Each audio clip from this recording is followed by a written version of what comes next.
বেশি আলো হলেও দেখতে পারি না, কম আলো হলেও দেখতে পারি না। সূর্যের আলোর দিকে তাকাতে পারি?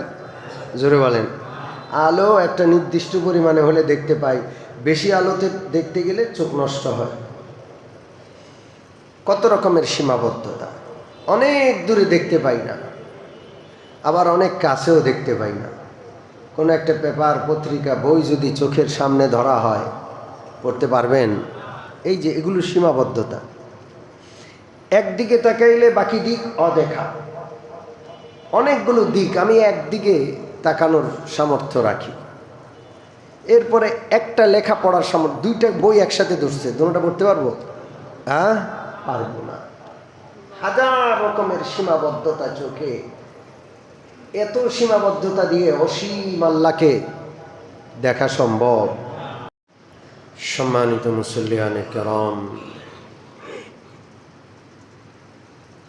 মহান আল্লাহ রাব্বুল আলামিন বান্দাকে ভালোবাসেন, বান্দাও মহান আল্লাহকে কঠিনভাবে ভালোবাসেন। উভয় পক্ষ থেকে মহাব্বত আর ভালোবাসার চূড়ান্ত রূপ। আল্লাহ কেন অনেক ভালোবাসেন? আল্লাহ ভালোবাসার স্রষ্টা, মহাব্বত তৈরি করেছেন আল্লাহ। রহমত এটা আল্লাহর সৃষ্টি। বুখারী শরীফে রয়েছে, রহমত, দয়া, মায়া, মহাব্বতকে সৃষ্টি করার পর 100 ভাগে আল্লাহ তাআলা বন্টন করলেন, ভাগ করলেন। 99 ভাগ মহাব্বত নিজের কাছে রেখে দিলেন, আর 1 ভাগ মায়া, মমতা, ভালোবাসা, মহাব্বত গোটা বিশ্বের সমস্ত মানব দানবের মধ্যে বন্টন করে দিলেন। তো 99 ভাগ কার কাছে? তো সে আল্লাহ তাআলা 99 ভাগ ভালোবাসা নিয়ে যখন বান্দাকে ভালোবাসেন, কতটা মহাব্বত আর ভালোবাসা সেখানে। পাশাপাশি আমরাও আল্লাহকে ভালোবাসি। শুধু আমরা দাবি করি না, স্বয়ং কে দাবি করেন? ওয়াল্লাযীনা আমানু আশাদ্দু হুব্বান লিল্লাহ। যারা ঈমানদার তারা অনেক বেশি কঠিনভাবে আল্লাহকে ভালোবাসে। আমরাও আল্লাহকে অনেক ভালোবাসি। সারা জীবন আল্লাহর ইবাদত করি, এই ইবাদতের মধ্যে ভালোবাসা আছে। সিজদা করি, রুকু করি, আল্লাহর জন্য নিজেকে বিলীন করি, নিজের অস্তিত্বকে মাটির সাথে মিশাই, নিজের সবচেয়ে দামি অঙ্গ কপালটাকে মাটিতে ঘষি, নাকটাকে মাটিতে লাগাই। চিন্তা করা যায় পৃথিবীর আর কারো সামনে মাথা নত হয়? কারো সামনে হয় না। লা তুশরিক বিল্লাহি ওয়া ইন কুতিলতা আও হুররিকতা। নবীজি বলেন, কারোর সাথে, আল্লাহর সাথে কাউকে শিরিক করবা না।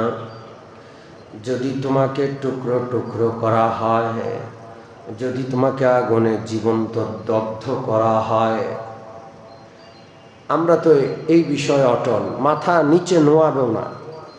প্রয়োজনে ধড় থেকে মাথা কেটে আলাদা হয়ে যাবে। আমাদের মাথা একজনের সামনে নত হয়, যাকে আমরা অত্যন্ত ভালোবাসি। তিনি কে?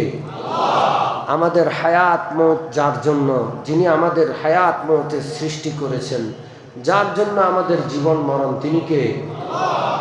কুল ইন্না সালাতি ওয়া নুসুকি ওয়া মাহইয়ায়া ওয়া মামাতি লিল্লাহি রাব্বিল আলামিন।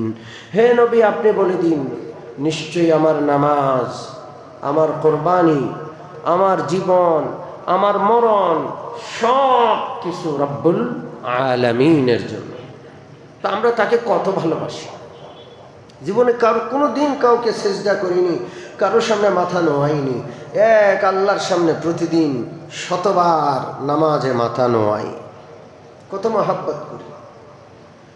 পৃথিবীর নিয়ম হলো, যে যাকে মহাব্বত করে, ভালোবাসে, তার বিরহ সে সইতে পারে না, কষ্ট হয়, তাকে দেখতে চায়, তাকে কাছে পেতে চায়।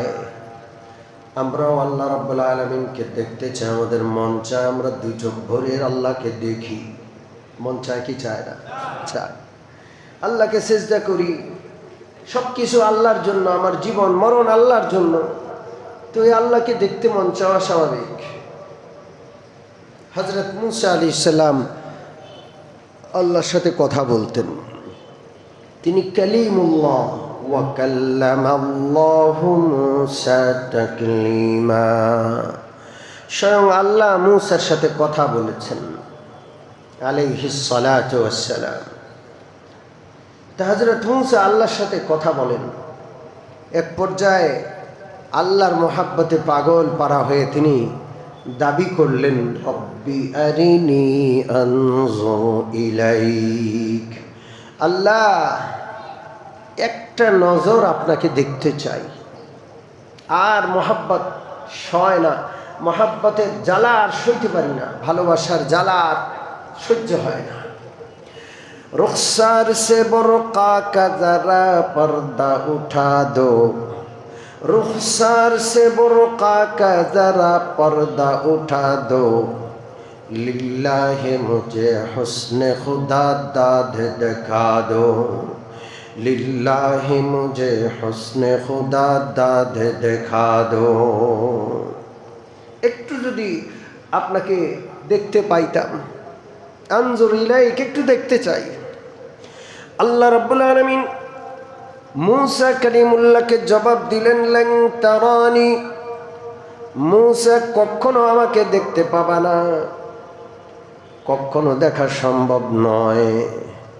সীমিত দৃষ্টি শক্তি নিয়ে অসীম আল্লাহকে দেখা সম্ভব না। আমাদের দৃষ্টিশক্তি সীমিত না অসীম? জোরে বলেন। আমরা চোখের আলো দিয়া দেখি না, যদি দিনের আলো বাতির আলো না থাকে দেখি? চোখের আলো একা দেখতে পায় না, আরেকটা আলোর মুখাপেক্ষী। এরপর বেশি আলো হলেও দেখতে পারি না, কম আলো হলেও দেখতে পারি না। সূর্যের আলোর দিকে তাকাতে পারি? জোরে বলেন। আলো একটা নির্দিষ্ট পরিমাণে হলে দেখতে পাই, বেশি আলোতে দেখতে গেলে চোখ নষ্ট হয়। কত রকমের সীমাবদ্ধতা, অনেক দূরে দেখতে পাই না, আবার অনেক কাছেও দেখতে পাই না। কোনো একটা পেপার, পত্রিকা, বই যদি চোখের সামনে ধরা হয়, পড়তে পারবেন? এই যে এগুলো সীমাবদ্ধতা। একদিকে তাকাইলে বাকি দিক অদেখা। অনেকগুলো দিক আমি একদিকে তাকানোর সামর্থ্য রাখি। এরপরে একটা লেখা পড়ার সামর্থ্য, দুইটা বই একসাথে ধরছে, দুটোটা পড়তে পারবো? হ্যাঁ, পারবো না। হাজার রকমের সীমাবদ্ধতা চোখে। এত সীমাবদ্ধতা দিয়ে অসীম আল্লাহকে দেখা সম্ভব?